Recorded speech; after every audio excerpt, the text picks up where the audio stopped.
आज हम लोग मातृ दिवस मना रहे हैं। वैसे तो संसार का भी ये नियम है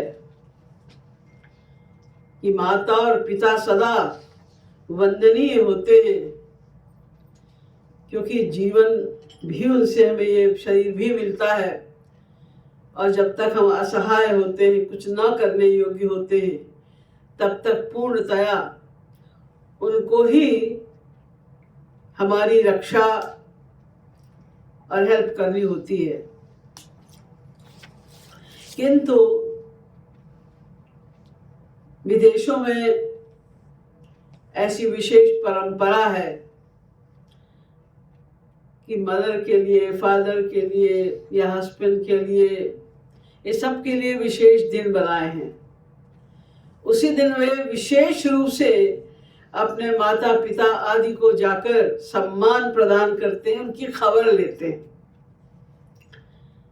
नहीं तो यहाँ पर लोग बिजी बहुत हैं, उन्हें इतनी फुर्सत नहीं है जो हर समय अपने माँ बाप की खबर लेते रहें, उनकी मदद करते रहें। श्री महाराज जी,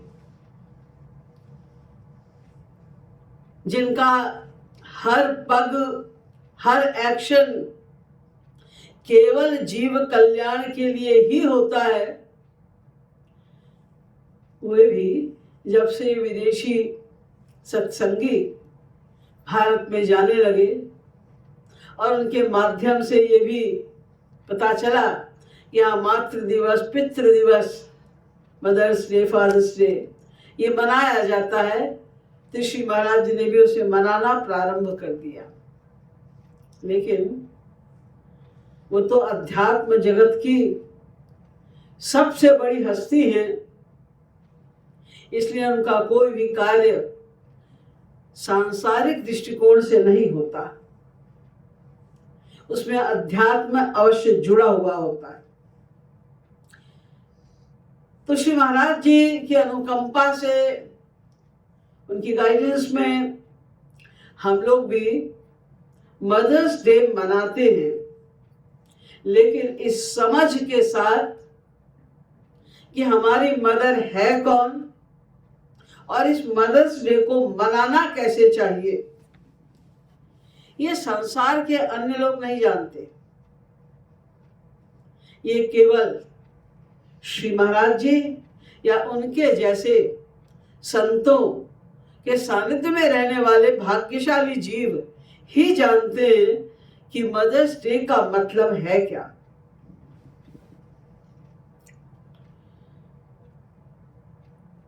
मां माने होता है जो हमें जन्म देती है। हम लोग ऐसा समझते हैं कि जिसने हमें जन्म दिया है वही हमारी मां है, जबकि ऐसी कोई मां संसारी नहीं होती जो हमें जन्म देती है। ये संसारी मां हमारे शरीर को जन्म देती है। हम ही लोग हैं जो इस बात को श्री महाराज जी के द्वारा समझ चुके हैं कि हम या मैं या तुम शब्द आदि का जो हम प्रयोग करते हैं, ये शरीर के लिए नहीं, वो मैं के लिए करते हैं, यानी आत्मा के लिए करते हैं। मैं आदि का प्रयोग, तुम आदि का प्रयोग आत्मा के लिए किया जाता है। तभी तो जब कोई व्यक्ति मर जाता है, देखिए हम लोग हर व्यक्ति को किसी ना किसी नाम से पुकारते हैं ताकि पता चले कि हम किसको पुकार रहे हैं। जब वो व्यक्ति मर जाता है तो चाहे वो किसी देश का हो, आस्तिक हो, नास्तिक हो, कोई भी हो, सब यही कहते हैं कि हम उसे देखने जा रहे हैं अंतिम बार, हम उसे अंतिम बार देखने जा रहे हैं। उसे अंतिम बार माने क्या? तो वो कहता है जी वो चला गया, वो गया, तो हम उसे देखने जा रहे हैं। जब वो चला ही गया तो तुम क्या देखने जा रहे हो?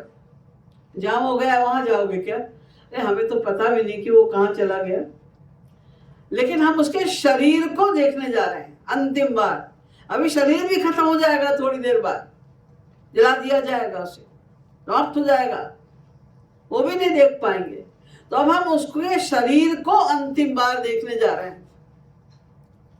अरे कल तक तो उसी शरीर को ही देख के कहते थे ये मेरा बेटा है, ये मेरा भाई है, ये मेरा दोस्त है, और उसका वो नाम लेकर भी पुकारते थे। और आज कह रहे हो वो तो चला गया, ये शरीर है, शरीर में तुम्हारी कोई प्रीति नहीं। क्योंकि हमें ये एहसास हो गया, पता तो हम सबको है, लेकिन हम इस बात को फील नहीं करते। किंतु जब सचमुच जीव चला गया और शरीर व्यर्थ है, मेरे जिसको हम डेड बॉडी कहते हैं, घर के कहें बेग ही काढ़ो, भूत बने पुनि खइये। जो लोग बहुत प्रेम करते हैं घर में, वही लोग कहते हैं अरे इसको जल्दी खत्म करो, क्रियाक्रम इसका जल्दी निकालो, भूत बने पुनि खइये, नहीं तो ये तो भूत बन के खाएगा, परेशान करेगा। जिन तेरी आसो प्रीति घनेरी सो देख ली रही है। वो पत्नी जो रह नहीं सकती थी पति के बिना, वो भी डर रही है, भैया निकालो इसको जल्दी। क्योंकि हमें अब ज्ञान हो गया कि हम माने ये शरीर नहीं हुआ करता, मैं माने आत्मा है।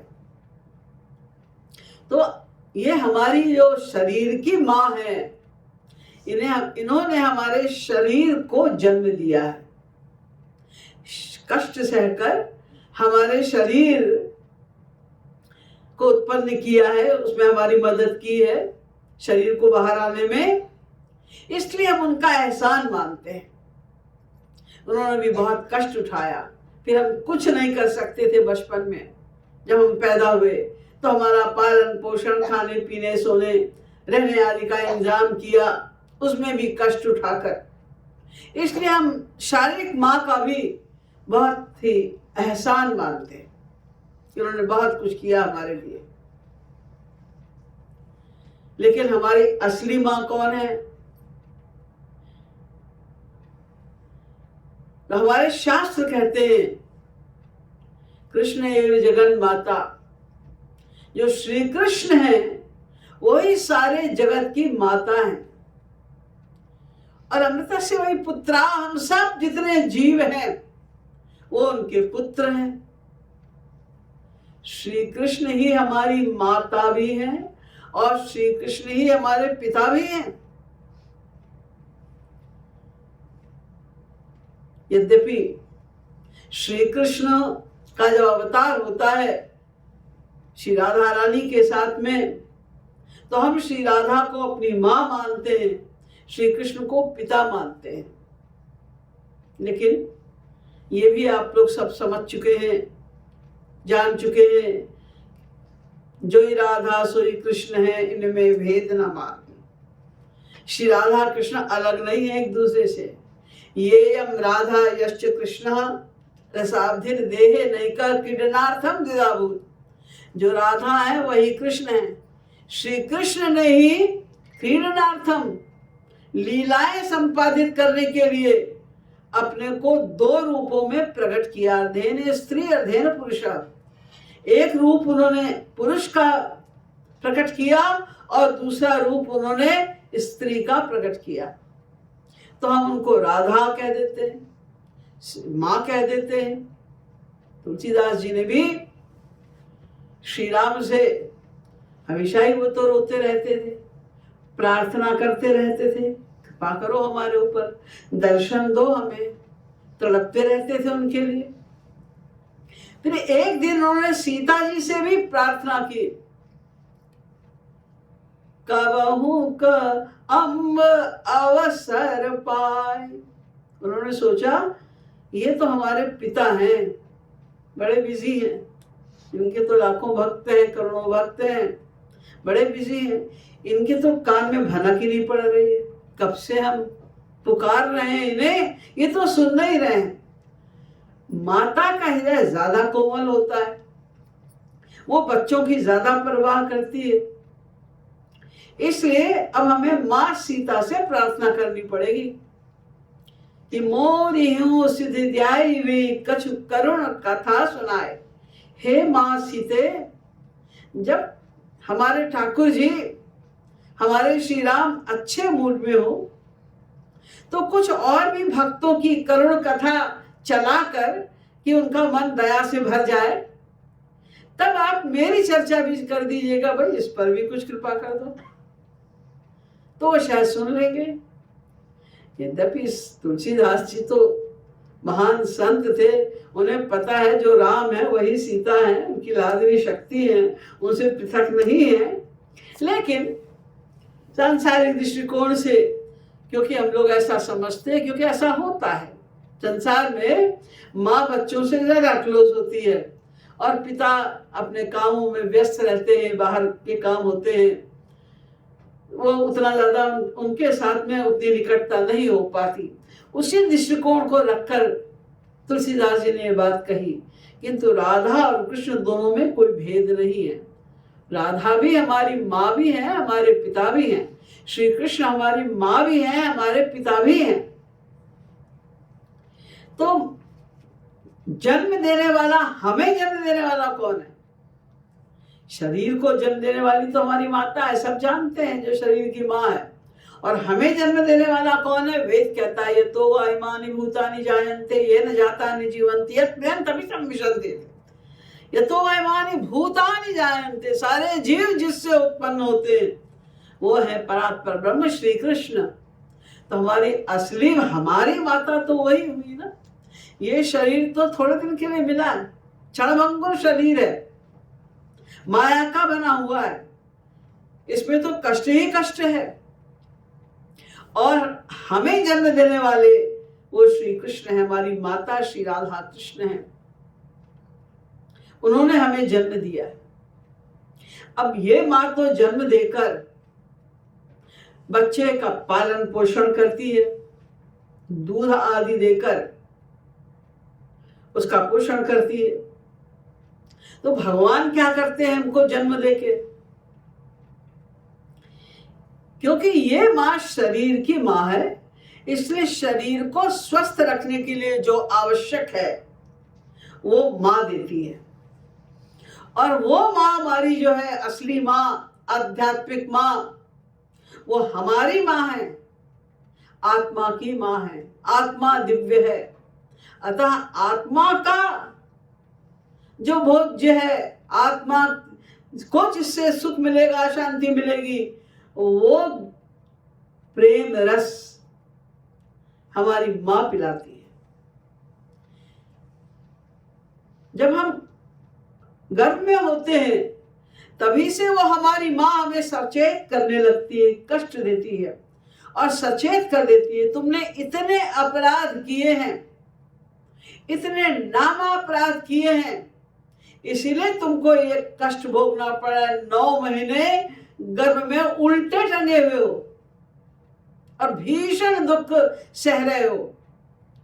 तो हम सभी गर्भ में बार बार रो रो कर, चीख चीख कर भगवान से प्रार्थना करते हैं, एक बार क्षमा कर दो, बस अब हम कभी ये अपराध नहीं करेंगे। ये मानव देह हमको मिलेगा तो हम एक एक क्षण इसका प्रयोग में लाएंगे, भगवत भक्ति ही करेंगे और कुछ नहीं करेंगे। जिसलिए आप हमें भेज रहे हैं संसार में, हम वही करेंगे और कुछ नहीं करेंगे। ये सब वायदे सब जीव करते हैं जब गर्भ में होते हैं, लेकिन जब गर्भ से बाहर आते हैं तो क्या होता है? ये जो हमारे संसार की माँ है, संसार के बाप हैं और संसार के जो और रिश्तेदार हैं, वो हमारे इस ज्ञान को भुला देते हैं, धोखा देके। जबरदस्ती बच्चों से कहलवाया जाता है, समझाया जाता है, ये तुम्हारी मम्मी है, बोलो मम्मी, बोलो डैडी, ये तुम्हारी मम्मी है। बार बार बच्चे को समझाया जाता है, कह के देखो मम्मी बुला रही है, ये मम्मी आ गई। तो बच्चा भूल जाता है कि हमने क्या वायदा किया था। हमारी माँ तो वो है, वो भूल गया।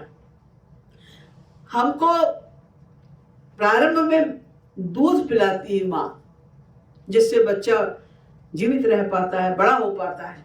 लेकिन ये दूध शरीर में जो तुम्हारे स्तर में दूध हुआ, तो क्या माँ ने बनाया इसको? नहीं, माँ को तो पता भी नहीं ये कैसे आ गया। कितनी विचित्र सी बात। पुत्र पैदा होने के पूर्व तक कहीं दूध नहीं था, और उसके पैदा हो जाने के बाद जब तक बच्चा दूध पर ही रह सकता है, दांत नहीं निकले, तब तक दूध रहता है, और जब बच्चा बड़ा हो गया फिर दूध खत्म। ये कौन कर रहा है? शरीर देख के भी, शरीर को, ये शरीर भी माँ ने नहीं बनाया, बाप ने नहीं बनाया। वो तो केवल अपने वासना की पूर्ति कर रहे थे, लेकिन शरीर कैसा बने ये उन्हें पता नहीं है। कि जो बच्चा आ रहा है, लड़की है कि लड़का है, काला है कि गोरा है, दैवी प्रकृति का है कि राक्षस है, कुछ नहीं पता माँ बाप को, क्योंकि उन्होंने नहीं बनाया है शरीर। शरीर भी भगवान ने बनाया उसके प्रारब्ध के अनुसार। और फिर बच्चे के लिए प्रारंभ से जो इंतजाम किया दूध का, वो भी भगवान ने, जो हमारी असली माँ है, उसने किया। उनकी कृपा से हमको दूध की प्राप्ति हुई। और अब वो कब तक दूध पे रहेगा? जब बच्चा बड़ा हो गया तो उसके दांत निकल आए। ये माँ बाप ने नहीं निकाले दांत, कैसे लगवा नहीं दिए, बाहर से चिपकवा नहीं दिए। ये भगवान की कृपा से नेचुरल इस शरीर में दांत निकले। और फिर हमें खाने पीने के लिए अन्न भी, फल भी, सब्जियां भी, सब जलवायु के अनुसार हर जगह पैदा होता रहता है। वो सब कुछ प्रदान किया हमको हमारी माँ ने। ये तो बाहर का इंतजाम, ये बाहर का इंतजाम शरीर के लिए भी भगवान ने किया। क्यों? उसमें भी हमारे कल्याण की भावना है। वो क्या? कि शरीर, इसी शरीर से तुम्हें अपने लक्ष्य की प्राप्ति करनी है, परमानंद की, भगवान की प्राप्ति करनी है। तो तनु बिनु भजन वेद नहीं बरना। वेदों को कोट करते हुए तुलसीदास जी कह रहे हैं, बिना शरीर के तुम भक्ति कैसे करोगे? शरीर तो चाहिए कर्म करने के लिए। तो उन्होंने ये शरीर दिया हमें। ये अब तुम तीन चीजें जो आवश्यक हैं, श्रवण, कीर्तन और स्मरण, ये हम करेंगे तभी तो हमें अपने लक्ष्य की प्राप्ति होगी। तो कान होगा तो हम श्रवण करेंगे, जिह्वा होगी तो हम कीर्तन करेंगे, मन होगा तो हम चिंतन करेंगे। तो ये सब कुछ दिया। शरीर को ठीक रखने के लिए अन्न आदि दिए, और इंद्रियां दी ताकि हम श्रवण, कीर्तन और स्मरण करके भगवान को प्राप्त कर लें। ये संसार भगवान ने हमको दिया था उपयोग के लिए, कि हम उसका फायदा उठा सकें अपने लक्ष्य की प्राप्ति के लिए। किंतु हम यहां जब आए तो हमको बिगाड़ा किसने? हमारे माँ बाप ने। जब बच्चा माँ का दूध पीता है फीका, उसे कोई इस बात की चिंता नहीं है, जानता भी नहीं, चिंता नहीं है इसमें चीनी पड़ी है कि नहीं, चॉकलेट पड़ी है कि नहीं, वो नहीं चिंता करता। सादा सादा दूध पी के पैर उछालता है, खुश रहता है, किलकारी मारता है। माँ ने उसको फिर दूध में चीनी डाल के देना शुरू कर दिया। अब उसको चाट लग गई मीठे दूध की। अब वो फीका दूध नहीं पी सकता। थोड़ा और बड़ा हुआ, फिर आप लोगों ने घर में लाकर चॉकलेट रख दी, स्ट्रॉबेरी पाउडर वगैरह और भी तमाम चीजें लाके रख दी, दूध में डाल के देना शुरू कर दिया। बच्चे को और उसकी वासना बढ़ गई। फिर उसने खाना शुरू किया तो एक ही सब्जी को अनेक प्रकार से खूब मिर्च मसाला आदि डाल डूल के बहुत टेस्टी टेस्टी बना के दिया। अब उसको उसकी वासनाओं की वृद्धि होती गई। अब जब मन वासनाओं में लग गया, संसार की कामनाओं की पूर्ति में लग गया, तो भगवान में कौन सा मन लगेगा? एक ही तो मन है ना। जब उसको संसार में हमने लगा दिया, बच्चे को अच्छी तरह से अच्छे अच्छे कपड़े, अब बच्चा नखरे करने, पहले अपना जाए जैसे कपड़े पहना तो चल रहा है, खुश है, मस्त है, कोई चिंता नहीं।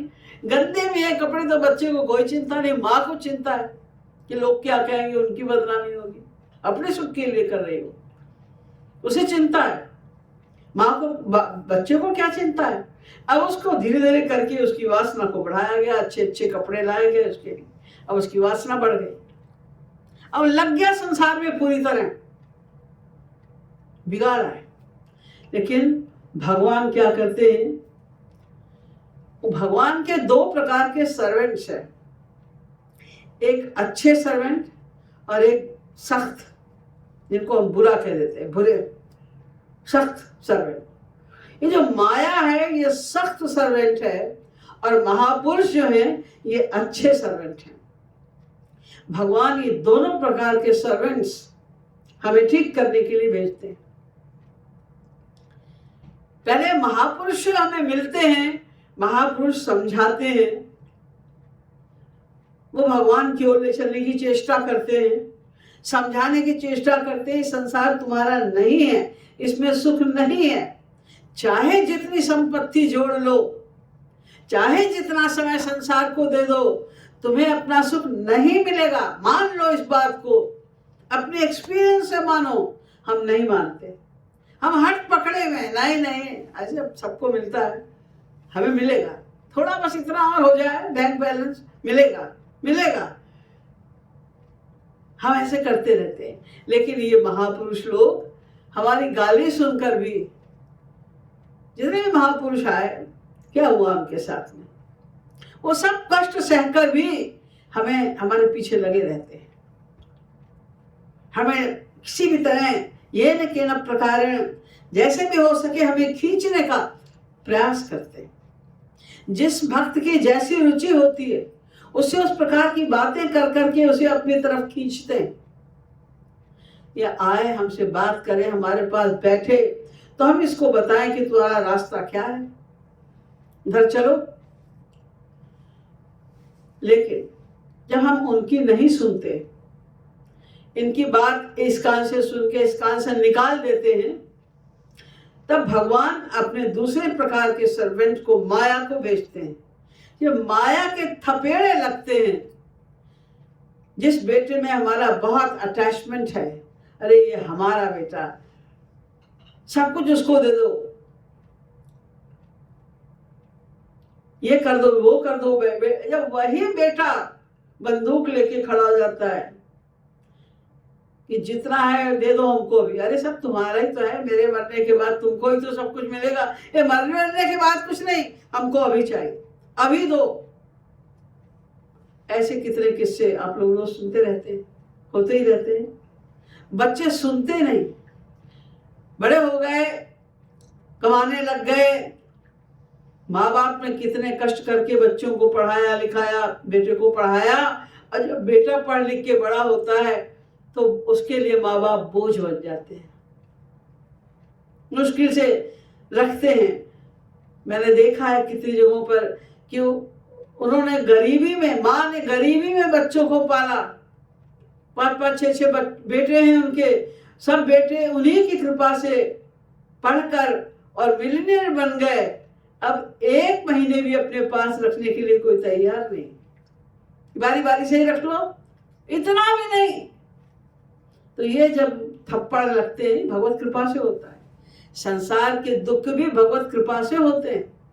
जब बहुत लिप्त हो जाते हैं संसार में, तब भगवान की कृपा होती है हमारे ऊपर, और तब संसार के थप्पड़ लगते हैं। जहां हमारा अटैचमेंट है वही भगवान हिट करते हैं, वहीं से हमको धोखा मिलता है। जब तब हमारी अकल ठिकाने आती है।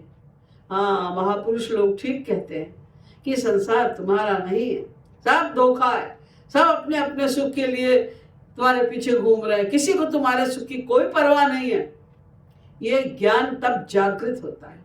तो ये ज्ञान भगवान जागृत कराते हैं। माँ भी ज्ञान देती है बच्चे को।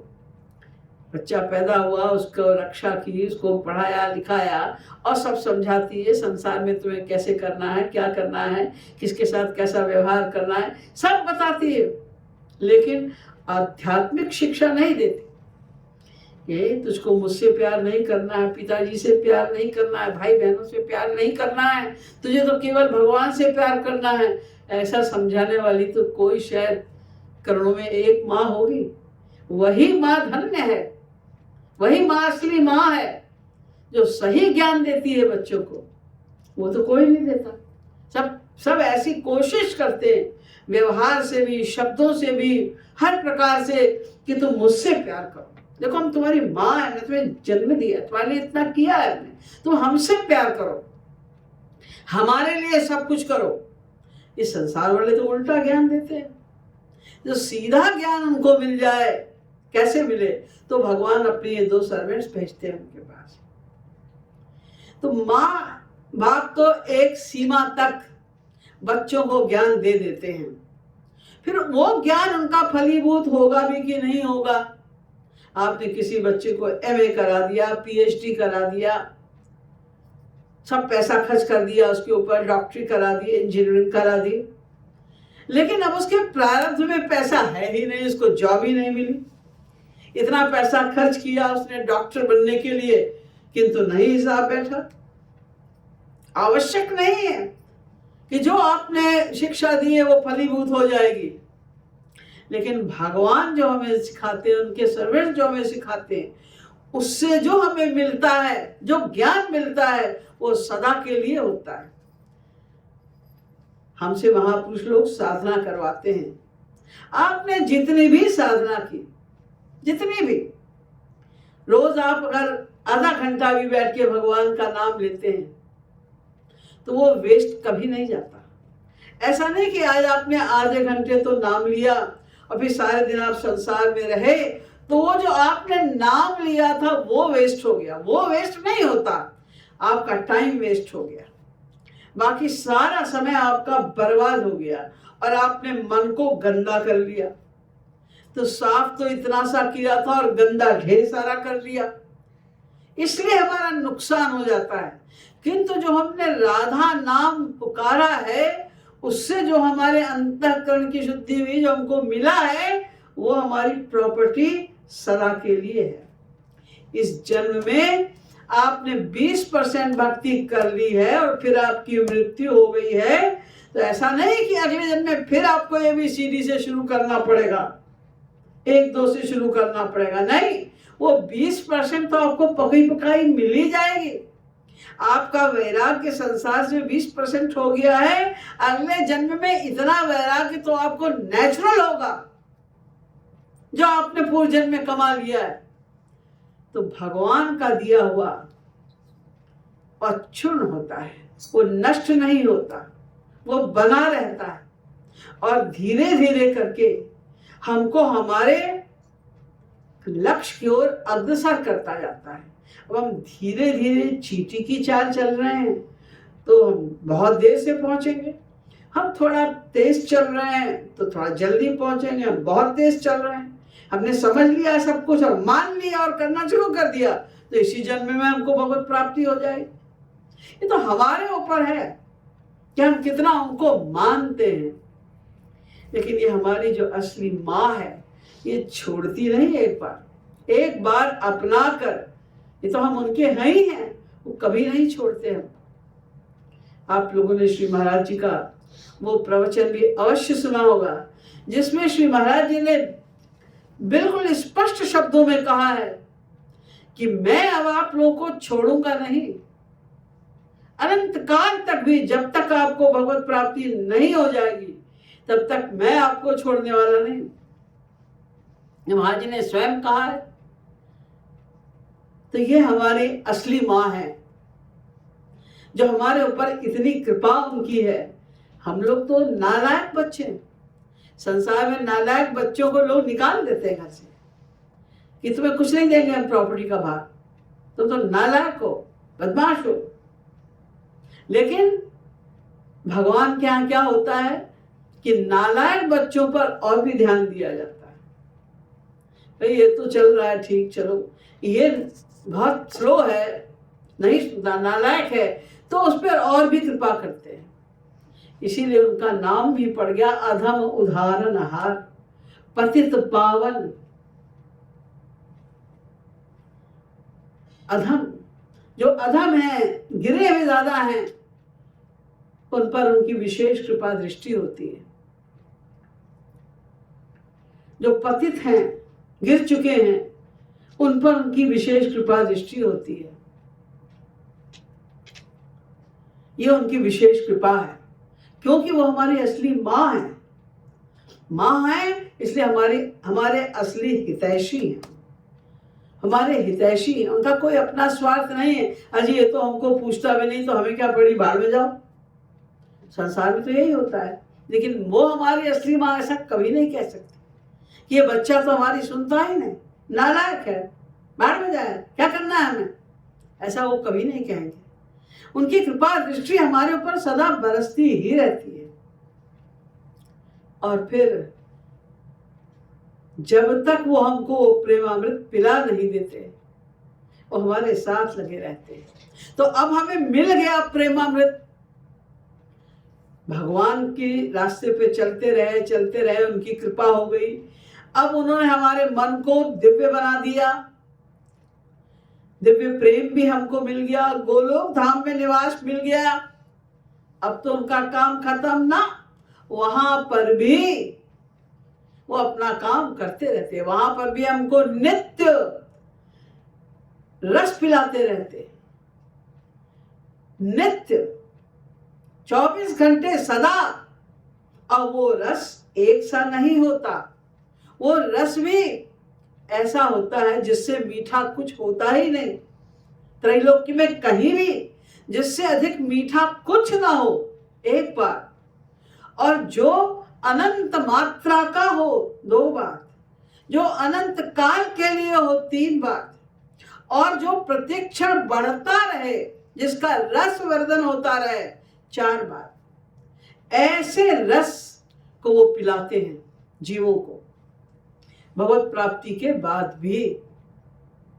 तो वो सदा हमारी रक्षा कर रहे हैं, करेंगे, सदा हमारे साथ हैं, रहेंगे।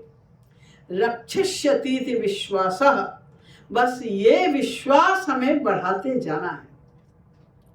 हम लोगों के अंदर इसी विश्वास की कमी है, इसीलिए हम डरते रहते हैं।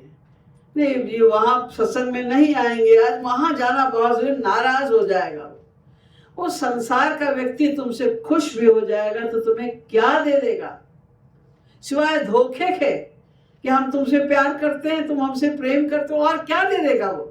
नाराज भी हो जाएगा तो क्या तुम्हारा बिगड़ जाएगा, और खुश हो जाएगा तुम्हें क्या मिल जाएगा। जहां तुम्हारे अनंत जन्मों की बिगड़ी बननी है वहां के लिए तो तुम बहाने बता रहे हो, और जहां से तुम्हें बननी है अनंत जन्मों की वहां तुम जा रहे हो। अगर हम ये बहाना सत्संग के लिए बना सकते हैं कि हमको जरा ये काम है, जरा उससे मिलने जाना है, जरा उससे, उसके घर में आज विवाह है, जरा उसके घर में आज बर्थडे पार्टी है, तो ये बात हम संसार वालों से भी कह सकते हैं कि हमको सत्संग में जाना है यार, हमारा नियम है वहां का जाने का। लेकिन हम मानते नहीं, हमें विश्वास नहीं है भगवान पर कि हम वो तो हर समय हमारी रक्षा कर ही रहे हैं। किस बात की चिंता है, हम क्यों इतनी चिंता अपनी कर रहे हैं खाने पीने रहने की, वो सब करेगा। एक बार उनके ऊपर छोड़ के तो देखो, हम अपने आप सब कुछ कर रहे हैं तो भगवान कहते हैं ठीक है करो। वो खड़े हमारे पीछे पीछे चल रहे हैं हमको संभालने के लिए। हम कहते हैं नहीं तुम्हारी जरूरत नहीं, हम अपने आप को खुद संभालेंगे, हम अपने बल पर चलना चाहते हैं। जैसे देखिए छोटी बच्चा जब छोटा होता है कुछ नहीं कर सकता, माँ सब कुछ करती है बच्चे के लिए। अब बच्चा 5-6 साल का हो गया, काफी कुछ करने लगा अपने लिए, तो माँ उतना छोड़ देती है करना। अब बच्चा और बड़ा हो गया, 18-19 साल का हो गया, अब सब कुछ कर रहा है, अब माँ कुछ नहीं करती। पहले स्कूल से आने में अगर 15 मिनट की देरी हो जाए तो माँ परेशान हो जाती थी, कहाँ चला गया बच्चा, कहाँ रह गया, कहाँ रह गया। अब वो रात में 11 बज गए, अभी तक आया नहीं। फादर उसका पूछता, कहाँ है भाई रमेश, आया नहीं अभी तक। अरे पता नहीं, अब घूमता रहता देर से, उसकी आदत खराब हो गई, ये कह के टाल देती, कोई फिक्र नहीं करती ये कहाँ रह गया होगा, इतनी रात हो गई, क्योंकि छोड़ दिया उसने करना। तो भगवान भी, हम भगवान के सहारे रहेंगे, उन पर विश्वास करेंगे तो वो सब कुछ हमें दे रहे हैं, देंगे। ये विश्वास हमारे मन में होना चाहिए। हम दुनिया वालों पर तो विश्वास करते हैं, संसार के मित्रों पर, बच्चों पर, रिश्तेदारों पर, फ्रेंड्स पर, इन पर विश्वास करते हैं, लेकिन जो विश्वास जिस पर करना चाहिए, जो ऑलरेडी कर रहा है हमारे लिए, जब से हम पैदा हुए तब से वो कर रहा है, उस पर हमारा विश्वास नहीं हो पाता। तो हमें अपने असली माँ ये समझना चाहिए कि हमारी वास्तविक माँ केवल श्री कृष्ण है, श्री राधा है। उनकी ही शरण हमको ग्रहण करनी है, उनकी ही कृपा से हमको सुख मिलेगा। और कोई वस्तु संसार में ऐसी नहीं, कोई व्यक्ति संसार में ऐसा नहीं, कोई साधन संसार में ऐसा नहीं जिससे हमें सुख की प्राप्ति हो सके। यही बात हमें समझनी है। हम जब ये बात समझ लेंगे कि हमारी असली माँ कौन है, हमारी असली खेल करने वाला कौन है, बस उसी दिन हमारा ये मातृ दिवस सार्थक हो जाएगा। इतनी सी बात हमें आज के दिन समझनी है।